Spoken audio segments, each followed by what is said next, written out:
vamos a buscar en nuestras Biblias en la epístola a los Hebreos. Hebreos capítulo 10.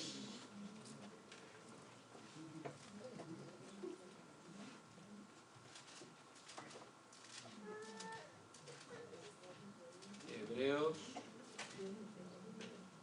capítulo 10, y vamos a estar meditando en los versículos del 19 al 25. Hebreos 10, del 19 al 25. Estamos meditando en todos estos domingos del 2014 acerca de la iglesia. ¿Qué es la iglesia? Y sabiendo qué es la iglesia, ¿cuál es la misión? ¿Qué es lo que debe hacer? ¿No? Su estructura, su estrategia, su misión, su visión, tienen que ver con qué es la iglesia, con poder entender qué es la iglesia. Y en la Biblia encontramos muchas maneras en las cuales se nos enseña acerca de la iglesia. Y cada una de estas figuras que se nos muestran acerca de la iglesia son todas figuras vivas, son todas figuras que tienen que ver con un elemento vivo. Donde cada uno tiene un rol, donde cada uno tiene una función, donde hay muchos miembros que forman parte, ¿no? Un edificio, un cuerpo, una labranza. Y en todas Cristo Jesús ocupa un lugar fundamental, el lugar fundamental de la iglesia. Así que la estructura de la iglesia también ha de ser basada en cuál es la naturaleza de la misma iglesia. Por eso estábamos diciendo de que no tenemos que ir a la iglesia, tenemos que saber que somos la iglesia. Esto no significa que no tengo que ir, ¿no? Significa que voy porque soy la iglesia, ¿no? No por una cuestión de cumplir, sino que somos la iglesia del Señor. Que la iglesia no solamente tiene una misión, por supuesto que tiene una misión que cumplir, pero hay algo más. Como iglesia somos la misión de Dios, somos la agencia de Dios, representamos el reino de Dios para que se establezca el reino de Dios, así como se hace en el cielo, que se cumpla también y se haga también aquí en la tierra. Si la gente tiene que ver cómo es el reino de Dios, ha de mirar la iglesia, ha de mirar el cuerpo de Cristo Jesús aquí en la iglesia. Por eso es la responsabilidad que tenemos como creyentes en Cristo Jesús, como hijos de Dios, como colaboradores en la obra de la iglesia de Cristo Jesús. Debemos conocer y saber cuál es nuestra responsabilidad en ella. Por eso hablamos también como iglesia que hay una gran diferencia entre asistir a la iglesia y ser miembro de la iglesia. Decimos que esa gran diferencia es solo una sola palabra, ¿no? Que es la palabra compromiso. El compromiso es el que me lleva a dar un paso más allá del que uno está acostumbrado. Y todos sabemos y reconocemos esta necesidad, pero a veces parece que se nos olvida. A veces parece que no estamos mirando lo que el Señor quiere para nosotros, lo que el Señor espera de nosotros en las dimensiones de lo que el Señor está esperando. A veces nos relacionamos con el Señor y le hacemos preguntas o hablamos y vamos llevando nuestro caminar y nuestro crecimiento en el Señor desde nuestra perspectiva humana, desde nuestra posibilidad humana. Y cuando hacemos eso, no está mal, pero no es lo mejor. ¿Por qué? Porque lo tenemos que hacer desde la perspectiva de Dios. Cuando le damos la oportunidad y empezamos a buscar lo que Dios tiene para nosotros, empezamos por el lugar correcto, así que vamos a avanzar mucho mejor. ¿Por qué? Porque le estamos dando el lugar a Dios, de quién es Dios y de lo que Él puede hacer en nuestras vidas. Cuando nosotros tenemos el control y nosotros tenemos el dominio de nuestros tiempos, de nuestras decisiones, de lo que vamos a hacer, le estamos diciendo al Señor que Él no es el Señor. Le estamos diciendo que Él es un empleado nuestro. Bueno, cuando tenga tiempo, te atiendo. Y puede sonar muy feo, pero esa es lo que le estamos diciendo al Señor cuando tenemos tiempo para otras cosas, pero no tenemos tiempo para el Señor. Y muchas veces, dígame la verdad si no nos pasa esto, que tenemos tiempo para otras cosas. Y si no tenemos tiempo, nos hacemos el tiempo, buscamos hacer el tiempo. Pero cuando llega el momento de ir a la iglesia, ¿qué nos pasa? No tenemos tiempo. ¿Sí o no? Esta es una realidad que enfrentamos todos. pero es una realidad que tenemos que asumir también la responsabilidad y empezar a caminar, a movernos. ¿De qué manera? Como nos va a enseñar este pasaje que le decía, Hebreos capítulo 10, versículos del 19 al 25. Aquí el autor está moviéndole las cabezas, sacudiéndoles un poco a estos nuevos creyentes. Esta carta a los hebreos está escrita por un hebreo hacia otros hebreos que estaban desparramados en distintos lugares, pero estos hebreos ya habían dejado el judaísmo y estaban comenzando a dar sus primeros pasos en el cristianismo. Así que habían muchas cosas que estaban dando vuelta en sus cabezas, muchas costumbres que tenían, mucha doctrina que tenían que ir cambiando por esta razón, por esta naturaleza de comenzar a una vida cristiana, de reconocer quién era el Señor. Así que esta carta, para entenderla bien, está dirigida a nuevos creyentes que practicaban el judaísmo durante toda su vida y estaban dejando el judaísmo y comenzando a dar los primeros pasos como creyentes. Y entonces el desafío es que puedan ser maduros como creyentes, que puedan ser en sí mismos, mantener una fe madura. Porque cuando un creyente es madura, como resultado nos da una iglesia madura. Y los consejos y las prácticas, las señales que vamos a ver en este pasaje son señales de una iglesia madura. Y la pregunta para nosotros sería, ¿somos nosotros este tipo de iglesia? ¿Somos nosotros una iglesia madura?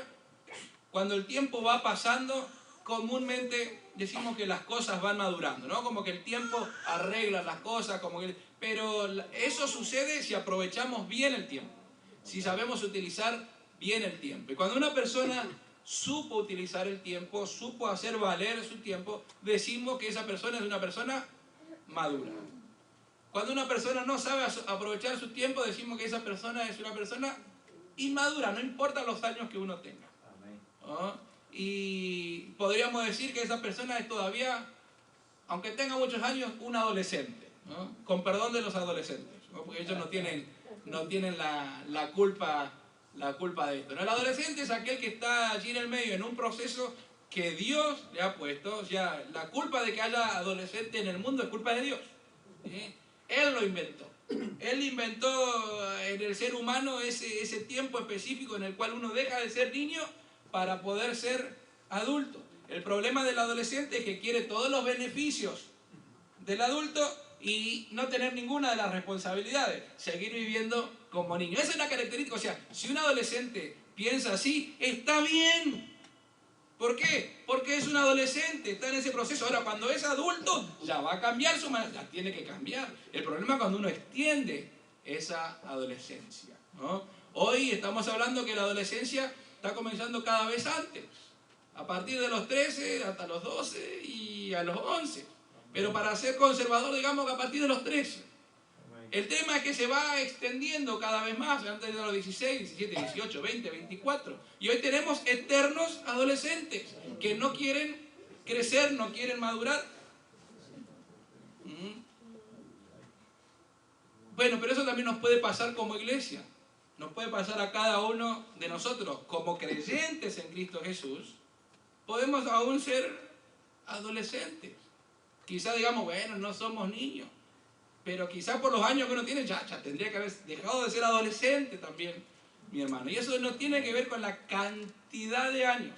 Uno puede recién haber llegado a la iglesia o estar desde su comienzo. Uno puede ser recién bautizado o haber sido bautizado hace mucho tiempo. No tiene que ver por una cantidad de tiempo, tiene que ver cómo está nuestra fe. Nuestra fe es una fe madura o una fe inmadura. De la misma manera que una fruta. Cuando uno disfruta de una fruta madura, ¿qué le pasa? Está rica, dulce, jugosa, alimenta y ¿qué? Y quiere más. O alguna vez se comió una fruta y dijo, suficiente, ¿no? Si está bien madura, va por otra. Y comúnmente la última que se come es la fea, ¿no? Y le arruinó todo el gusto, ¿sí o no? Pero una fruta inmadura es una fruta sin sabor, fea, asquerosa, agria, amarga y hasta que nos causa daño. No podemos indigestar con comer algo inmaduro. Por eso nadie come algo que todavía está inmaduro. ¿Por qué? Porque nos hace mal. Bueno, de la misma manera la iglesia. Cuando la iglesia es una iglesia madura, la gente quiere disfrutar de esa iglesia, quiere alimentarse y va a ser alimentada en esa iglesia. Pero en una iglesia inmadura, la gente va a ser indigesta. Por eso es la responsabilidad de que nuestra fe sea madura para que la fe de la iglesia, el comportamiento de la iglesia, sea una iglesia madura.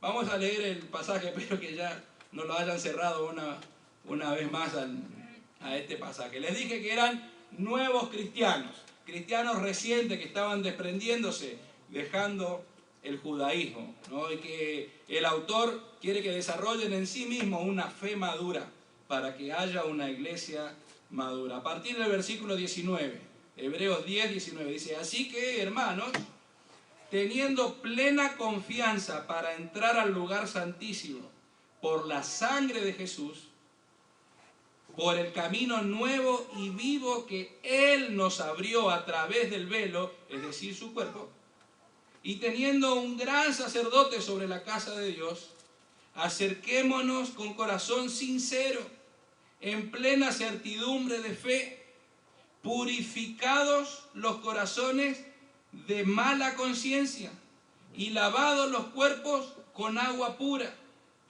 Retengamos firme la confesión de la esperanza sin vacilación, porque fiel es el que ha prometido. Considerémonos los unos a los otros para estimularnos al amor y a las buenas obras. No dejemos de congregarnos como algunos tienen por costumbre, más bien exhortémonos, y con mayor razón cuando veis que aquel día se acerca. En este pasaje podemos ver las características, las señales, las pautas, las evidencias de una iglesia madura. Y la primera evidencia, la primera señal que podemos ver aquí en este pasaje está en el versículo 23. Una iglesia madura mantiene firme la profesión de su esperanza. Una iglesia madura mantiene firme la profesión de su esperanza. La esperanza cristiana era despreciada por los primeros judíos. ¿Por qué era despreciada? Porque ellos no aceptaron a Jesús como el Mesías de Dios. No aceptaron a Jesús como el ungido de Dios. Ese Jesús no era el Cristo, ese Jesús era alguien que vino y encima que murió de una manera espantosa y sin defenderse. No valía la pena para nada creer y mantener una esperanza en Él si murió como un fracasado. Vivió y murió como un fracasado sin atinar ni siquiera a defenderse.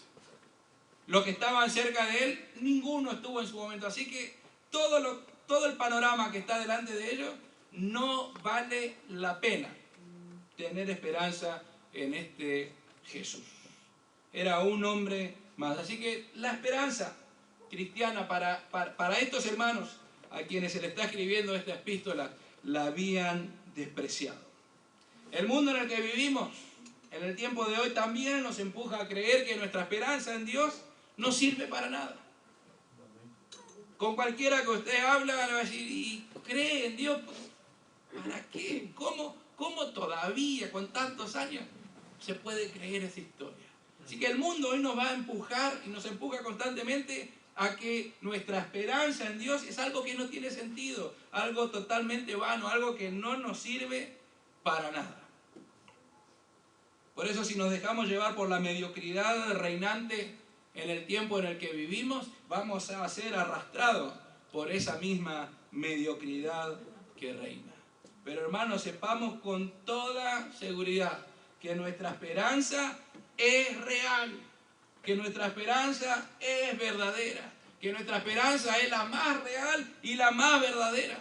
Tendríamos que decir que es la única real y la única verdadera. Cristo Jesús es la única y verdadera realidad. Por eso así lo escribe Pablo a los colosenses. Si quieren buscar el pasaje, Colosenses capítulo 2, versículos del 8 al 17. Dice: mirad que nadie os lleve cautivos por medio de filosofías y vanas sutilezas, conforme a la tradición de hombres, conforme a los principios elementales del mundo, y no conformes a Cristo, porque en Él habita corporalmente toda la plenitud de la deidad.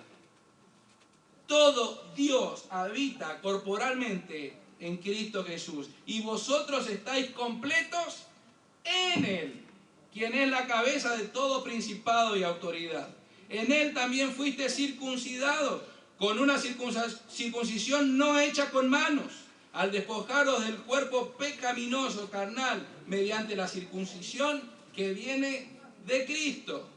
Fuiste sepultados con Él en el bautismo, en el cual también fuiste resucitados junto con Él, por medio de la fe en el poder de Dios que lo levantó de entre los muertos. Mientras vosotros estabais muertos en los delitos y en la incircuncisión de vuestra carne, Dios os dio vida juntamente, otra vez, con Él, perdonándonos todos los delitos. Él, Jesucristo, anuló el acta que había contra nosotros, que en sus decretos nos era contraria, y la ha quitado de en medio al clavarla en la cruz. También despojó a los principados y autoridades y los exhibió como un espectáculo público, habiendo triunfado sobre ellos en la cruz. Por tanto, nadie os juzgue en asuntos de comida o de bebida o respecto de días de fiesta, de lunas nuevas o sábados. Todo ello es solo una sombra de lo porvenir, pero la verdadera realidad es Cristo.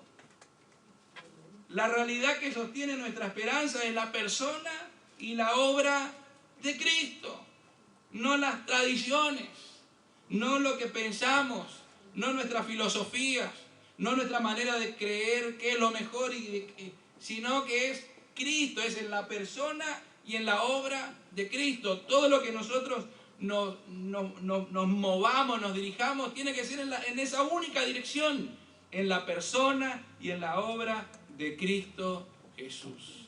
El autor llama como un nuevo camino que abrió la obra del Señor. Un nuevo camino, un camino vivo. Cuando el velo se rasgó, lo que Dios está haciendo es abrir ese camino. Una entrada directa. Un nuevo camino, único y verdadero, real, a la misma presencia de Dios el Padre. Y dice el mismo autor en el mismo pasaje bíblico que aquel que lo prometió es fiel. Así que si aquel que lo prometió es fiel, todo lo que dice es fiel y verdadero. Si hay un nuevo camino, si Cristo Jesús es el que abrió ese camino y Dios es fiel y Cristo Jesús, en Él habita todo Dios, eso es verdadero. La única realidad en la cual podemos estar seguros y confiados es en Cristo Jesús. Por eso una iglesia madura es una iglesia que mantiene, que retiene, que sostiene su esperanza. ¿Dónde está tu esperanza? ¿Está firme o está débil? ¿Se mueve bajo cualquier viento de doctrina o estás firme en Cristo Jesús? Estás firme en Él. Ni siquiera en una religión, ni siquiera en una iglesia, ni siquiera en una denominación. En Cristo. Está tu fe firme en Cristo, porque si tu fe está firme en Cristo, entonces no va a ser movida. Amén. Pero si tu fe no está firme en Cristo, como dice Pablo, cualquier vientito que venga, viene bien. Es una fe, como decía mi viejo, una fe prendida con alfileres. No un cartelito que uno prende un alfiler, viene un viento fuerte y te la rompe y la arranca. O es algo que está impregnado en nuestra vida, que ningún viento la va a mover. ¿Dónde construyes tu casa? ¿Se acuerdan? ¿Sobre la roca o sobre la arena? ¿Cómo está tu fe? Un creyente maduro, una iglesia madura, mantiene su fe, su esperanza firme en Cristo Jesús. La segunda característica, la segunda condición, el segundo signo que vemos de una iglesia madura en este pasaje está en el versículo 24. Una iglesia madura estimula al compañerismo, al amor y las buenas obras. ¿Tenemos allí? Así se alcanza a ver. Esos son los signos de una iglesia madura. Estimularnos al amor, al compañerismo, a las buenas obras. No estimularnos a hacer el mal, sino a las buenas obras. Esas son las características de una iglesia madura. ¿Cuándo tenemos que aprender de esto? ¿No? ¿Cuándo tenemos que empezar a poner en práctica? Porque todos sabemos y suenan muy lindo estas palabras, pero nos es más natural criticar a otro que estimularlo. Estimularnos significa decirle al otro qué bien que hiciste las cosas. Nos sale más fácil diciendo, eso sí que estuvo mal, yo te dije, ¿sí o no? Ya seamos padres, seamos hermanos, seamos lo que seamos, el rol que conozcamos, es mucho más fácil criticar al otro, es mucho más fácil ver los errores del otro. Pero hermano, aunque no creamos, el otro también hace cosas buenas. Y una fe madura, una iglesia madura, es una iglesia que ve y nos estimulamos unos a otros a las buenas obras. Y el estimularnos no solamente a hacer las buenas obras, sino aún decirle cuando hizo algo bueno, eso sí que estuvo bueno. Y de alguna manera se empieza a cumplir la regla de oro, ¿no? Eso de hacer con los demás lo que uno quisiera que le hagan. No al revés, ¿no? De no hacer a otros lo que no quiero que me hagan, como nos enseñan muchas veces. La Biblia realmente nos enseña a tomar una acción positiva, a tomar la iniciativa y a hacer con los demás. Ser buenos con los demás, estimular a los demás al compañerismo, al amor, a las buenas obras. Tenemos ese tipo de características. El pasaje bíblico dice que debemos considerarnos unos a otros, considerarse unos a otros. Considerarse significa que debemos tenernos en cuenta. Considerarse significa que tenemos que atender a los demás. Ese es el verdadero compañerismo y eso es lo que genera y crea la verdadera comunidad que la iglesia es y que la iglesia tiene que tener. Considerarse es ser amigo, es ser compañero, es entenderse, es compartir las cosas importantes y también las no tan importantes. Esas que parecen sonceras en las vidas, también valen la pena compartir. ¿Por qué? Porque eso es considerarse. Porque si no, muchas veces solamente nos consideraremos en las cosas buenas y pensamos que no hay nada malo. También hay cosas malas. Pero debemos estimularnos unos a otros. Y eso es respetarse unos a otros. Eso es aceptar al otro tal cual es. ¿Por qué? Porque el otro también tiene el mismo peso de soportarnos a nosotros. El mismo peso de aceptarnos a nosotros tal cual somos. Por eso, considerándose unos a otros, estimúlense al amor. Anímense unos a otros. Animémonos a amar más y más al Señor.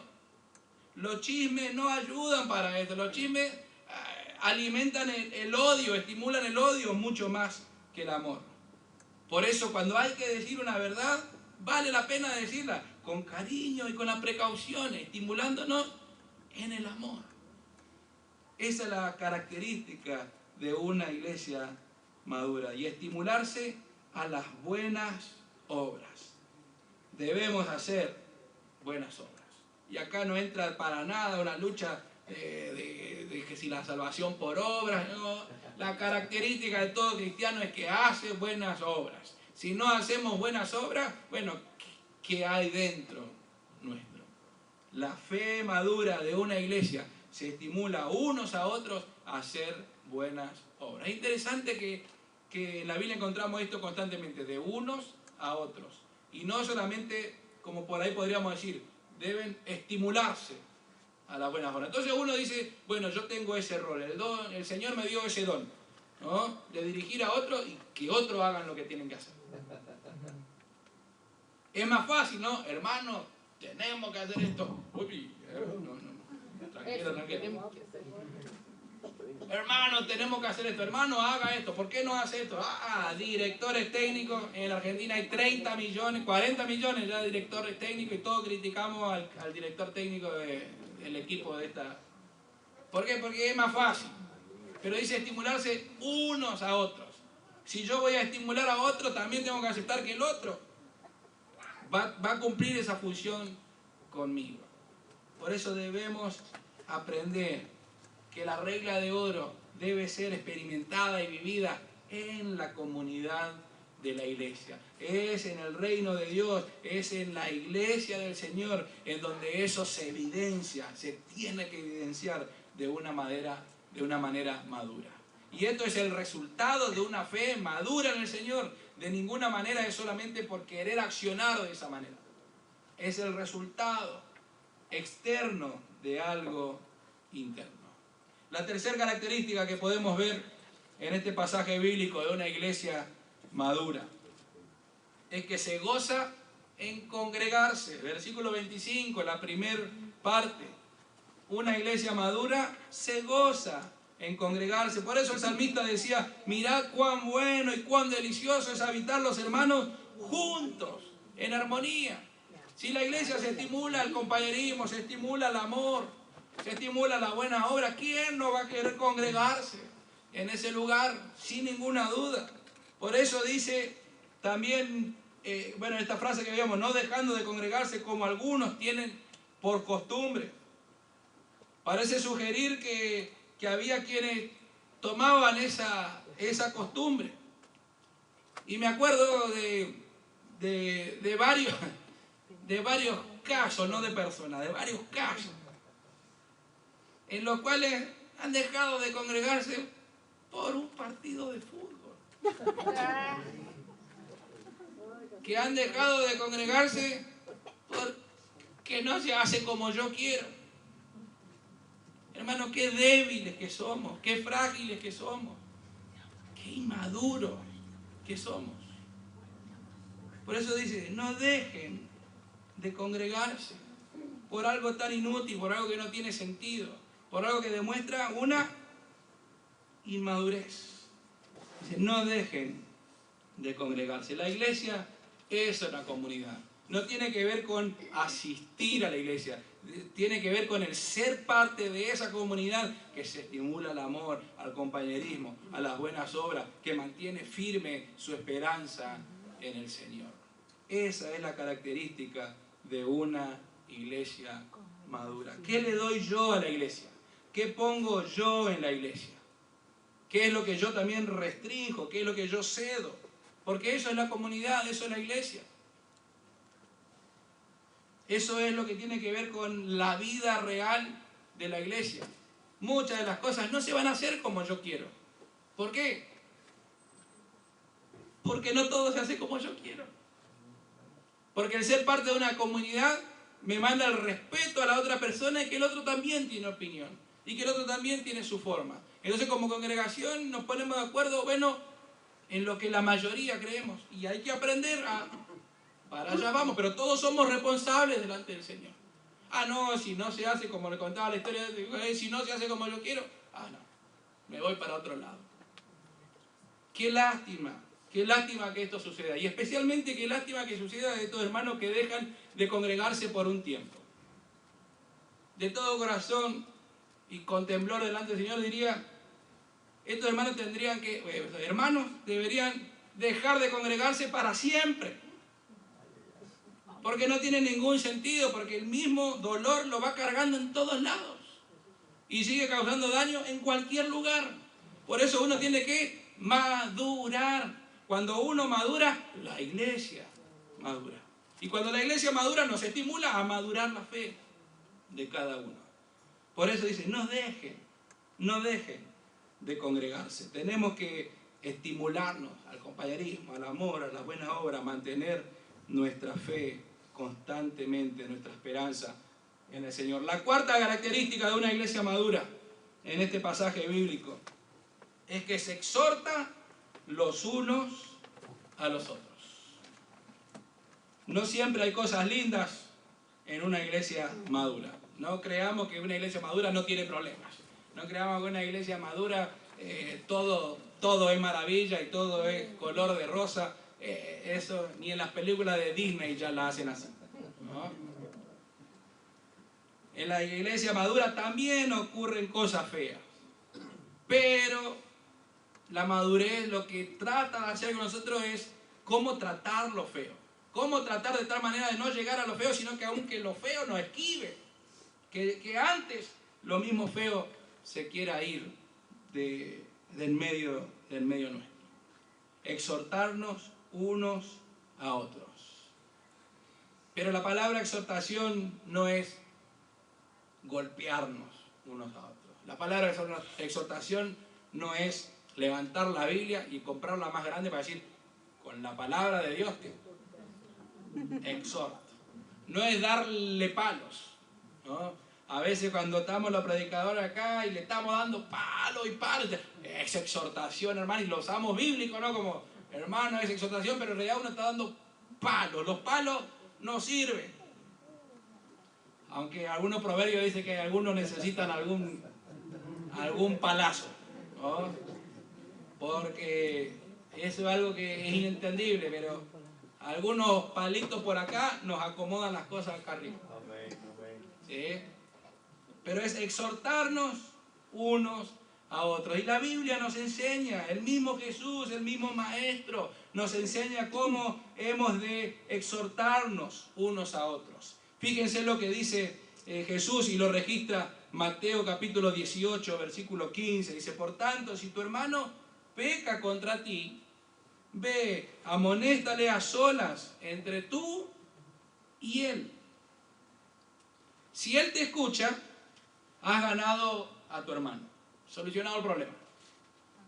¿Sí? Pero si no te escucha, toma aún contigo uno o dos, para que todo asunto conste según la boca de 2 o 3 testigos. Y si él no les escucha, si no le hace caso a ellos, entonces dilo a la iglesia. Y si no le hace caso a la iglesia, tenlo por gentil y por publicano. Jesús lo está diciendo. Uno diría, téngale más paciencia. Pero no, hay un proceso, hay un tiempo, hay una manera de hacer un ejercicio que se puede hacer, que Jesús mismo lo está hablando, Jesús mismo lo está diciendo. Si no le hace caso ni a la iglesia, tenlo por gentil y por publicano. Pablo lo dice más fuerte, ¿no? Bueno, el que no sabe lo que dijo Pablo, busque en la Biblia, ¿no? Pero ese es el proceso. Un proceso primero personal, un paso personal. Tú y él a resolverlo solo. Y dice, si tu hermano peca contra ti, ¿no? Y uno diría, bueno, él es el que tiene que venir. Él es el que me ofendió. Yo de acá no me muevo. ¿Conoce a gente así? Pero dice la Biblia, pero si tu hermano peca, ve y arréglalo. Dice, si te escucha, porque por ahí ni se había dado cuenta. O por ahí sí se dio cuenta, pero uno lo va a hablar y Proverbio dice que si uno lo trata bien, lo que dice, le agua de fuego sobre su cabeza, se pone colorado. Qué tonto que fui. Así que si lo pudiste resolver, dice, te ganaste un hermano, fantástico. Estamos dando profesión de nuestra fe, de nuestra esperanza, nos estamos estimulando al compañerismo, al amor, a las buenas obras. Por eso, en ese caso, la exhortación vale la pena manejarse de la manera que Jesús nos dice. Ahora, si no te escucha, dice por lo menos, bueno, háblalo con 2 o 3. Que 2 o 3 puedan tratar el caso. Ahora, si no le hace caso ni a esos 2 o 3, bueno, entonces toman acción ya pública, llévalo a la iglesia, ¿no? Una personal, una semipública y una pública. Llévalo a la iglesia. Y si tampoco le quiere hacer caso a la iglesia, si no te preocupes más por él. Tenlo por gentil y por publicano. Debemos aprender a hacer estos pasos. La exhortación que Aquila y Priscila le hacen a Apolo está fantástica. Es algo ejemplar, algo que tendríamos que aprender a hacerlo una y otra vez. Hechos capítulo 18, versículo 24. Dice así que llegó entonces a Éfeso cierto judío llamado Apolos, natural de Alejandría, hombre elocuente y poderoso en las Escrituras. Este había sido instruido en el camino del Señor y siendo ferviente de espíritu hablaba y enseñaba con exactitud las cosas acerca de Jesús, aunque conocía solamente el bautismo de Juan. Comenzó a predicar con valentía en la sinagoga y como Priscila y Aquila lo oyeron, le tomaron aparte y les pusieron con mayor exactitud el camino de Dios. Como él quería viajar a Acaya, los hermanos le animaron y escribieron a los discípulos que le recibiesen. Cuando llegó allá fue de gran provecho a los que mediante la gracia habían creído, pues refutaba vigorosamente a los judíos en público, demostrando por medio de las Escrituras que Jesús era el Cristo. Aquí también tenemos un ejemplo aún delante de alguien elocuente, de alguien con exactitud, de alguien que conocía bien las Escrituras, pero había algo que estaba equivocado, había un error, había un punto que era necesario corregir. Y dice que Priscila y Aquila, ¿cómo lo hicieron? Lo llevaron aparte. Ejemplo, no es comenzar por lo que por ahí uno lo haría en público. Jesús nos dice, en privado.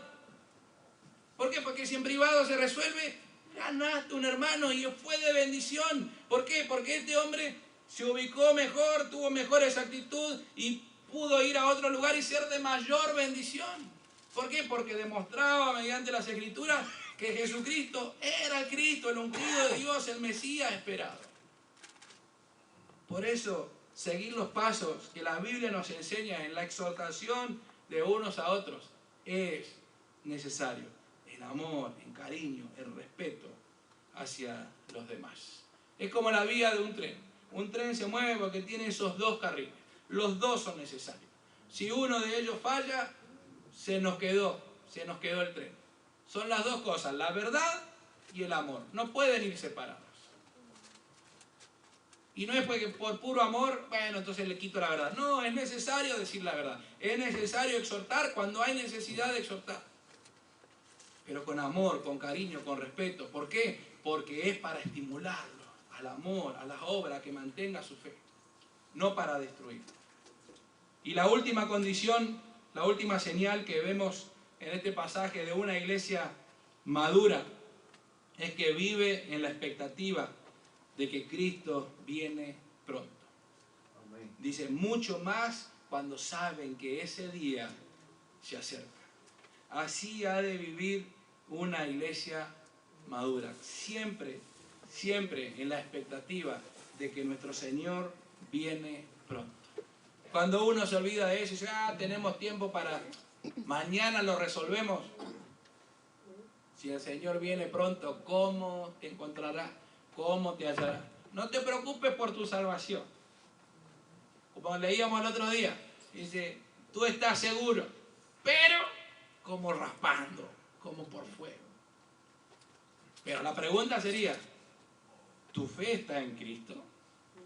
Porque si no está en Cristo, allí no hay salvación segura. La única fe segura, la única fe salvadora es en Cristo. En aquel que abrió el camino a la presencia del Padre, ese nuevo camino vivo, real, eficaz. Esa es la verdadera realidad y allí se basa nuestra esperanza. Pero si tu fe no está allí, entonces ponte en ese lugar, ponte en esa dirección. Toma esa esperanza y esa fe como una realidad en tu propia vida. El que nos vaya bien en la vida no siempre es signo de madurez. O sea, el caso del éxito o el fracaso no nos marca si hay madurez o inmadurez. En realidad, cuando uno se basa tanto en el éxito como en el fracaso, lo que estamos mostrando es que somos inmaduros. Porque una verdadera persona madura no se siente tan exitoso con el éxito y tampoco piensa que el fracaso es el fracaso total. Sabe que cada parte de la vida tiene su momento, que hay momentos de fracaso, que hay momentos de éxito. Uno no puede sentirse totalmente estimulado en el éxito porque eso es totalmente inmadurez. Y uno tampoco puede sentirse totalmente fracasado cuando le va mal porque eso también es inmadurez. La madurez es cuando hay éxito, tomarlo con cautela. Y cuando hay fracaso, aprender de él. ¿Por qué? Porque hay algo superior, hay una esperanza superior. Cristo viene y viene por su iglesia, viene a buscar su iglesia, viene a juzgar su iglesia. Por eso necesitamos ser hombres, creyentes, maduros en el Señor, para que la iglesia sea una iglesia madura. Y en una iglesia madura nadie querrá dejar de congregarse. En una iglesia madura nos vamos a estimular unos a otros, al compañerismo, al amor, a las buenas obras. En una iglesia madura nuestra fe va a crecer y va a ser sostenida y va a ser mantenida. Y en una iglesia madura vamos a estar esperando a que el Señor venga. Esos son los signos, las señales de una iglesia madura. ¿Cómo somos? ¿Cómo estamos? ¿Somos la iglesia que el Señor espera? ¿Estamos en esa dirección? ¿Estamos en ese camino? ¿Vamos caminando? ¿Al menos estamos encaminados? ¿Al menos estamos mirando para ese lado? Cada uno de nosotros somos responsables delante del Señor. Porque la iglesia no va a ser más madura que tu madurez. La iglesia no va a llegar más lejos hasta donde tú estés dispuesto a ir. Porque muchas veces podremos decir lo que la iglesia tiene que hacer. La iglesia no va a hacer nada más allá de lo que uno sea capaz de hacer. Lo que uno haga es lo que va a motivar y mover a la iglesia. Lo que uno esté dispuesto a hacer, ahí va. Porque podemos decir, nos falta gente en el evangelismo. Esta iglesia tiene que evangelizar más. Bueno, hasta que no nos movamos en evangelismo individualmente, la iglesia no se va a mover. Los sugieres tendrían que, porque somos todos especialistas en lo que el otro tiene que hacer. Los sugieres podrían hacer esto y lo otro. Yo lo haría mejor. Hasta que no lo haga, no se va a mover. Katy cantaba mejor que el pastor. Es cierto. Pero ninguno vamos a ir más lejos de lo que hagamos. Y la iglesia no se va a mover más allá de lo que uno esté dispuesto a hacer. Esa es la responsabilidad y el compromiso que el Señor nos ha puesto. Por eso, hermanos, para terminar, esa es la frase de todo pastor, ¿no? Para terminar, y saben que unos 30 minutos más faltan. ¿Cómo está nuestra fe? Porque nuestra fe personal, nuestra fe individual, fortalece a la iglesia y hace a una iglesia madura. Que el Señor nos ayude a ser una iglesia madura, porque Dios quiere que seamos una iglesia madura. Que el Señor nos bendiga.